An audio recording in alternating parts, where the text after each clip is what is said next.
केला मी. जगात सध्या माझ्या देवासारखा माणूस कुठे सध्या भेटणार नाही असलं. देव सध्या एखाद्या वेळेस आयगाई करेल, पण माझ्या माणसानं काही सध्या आयगाई केली नाही.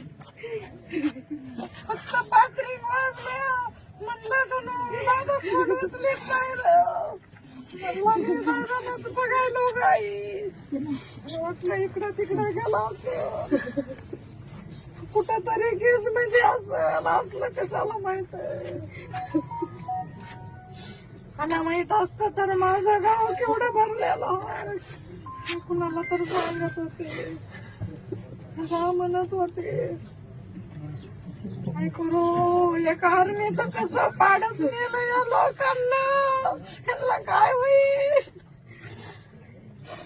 तरी म्हणलं काहीच काही नाही ना. कसं माझं वासरू नेलं. आमच्या त्या आईने काय करायचं आणि त्यांच्या बायकोनी काय करायचं आता. नाही जरी मिळालं तरी समाधान वाटत, पण अजूनच कशात काहीच नाही ना. एवढे दिवस काय पाहिजे तसंच करून सगळ्याला पाहायला भेटायला पाहिजे.